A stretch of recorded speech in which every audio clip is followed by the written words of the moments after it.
नमस्कार मित्रांनो, आता आम्ही मंदिराला आलो बरं का. अमुक्षित मंदिर कामतीपासून फक्त 2 किलोमीटर अंतरावरती हे मंदिर आहे बघा.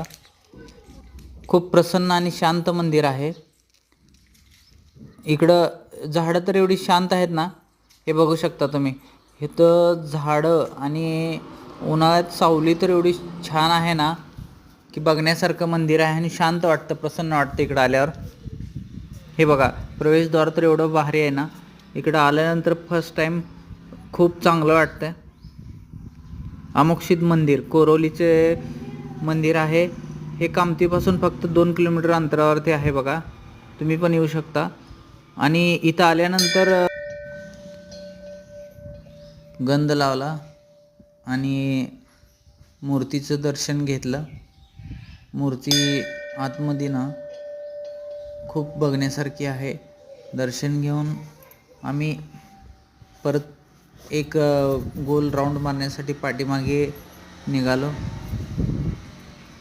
आणि उन्हातून आल्यानंतर ह्या लॉनमधनं चालताना पायाला शांत वाटतंय बघा. असंच चालत गुलाबाचं झाड पण आहे याच्यामध्ये एक, आणि याच्या पाठीमागे एक भूताळसिद्ध देवाची मूर्ती आहे बघा. ती मूर्ती पाहण्यासाठी आम्ही दर्शन घेण्यासाठी पाठीमागे गेलो. हे बघा, भूताळसिद्ध. जय भूताळसिद्धा.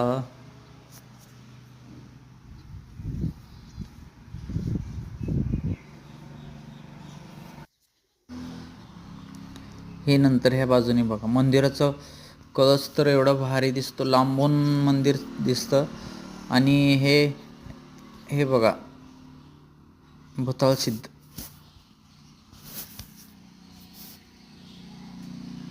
मंदिराच्या कळसाकडे बघतच बसावं एवढा उंच कळस आहे. आणि आम्ही हे सगळं दर्शन घेण्यासाठी इकडं आलो. ही सई आमची सई पण खूप दर्शन घेऊन लॉनचा आनंद घेते. मंदिर खरंच खूप पाहण्यासारखं आहे.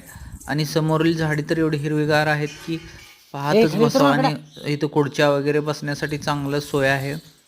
आणि हे बघा, मंदिरात खूप प्रसन्न आणि शांत वाटतं, थंड वातावरण आहे इकडं. हे ओम पण आरशात बघतोय. आणि हे बघा, दर्शन खूप चांगलं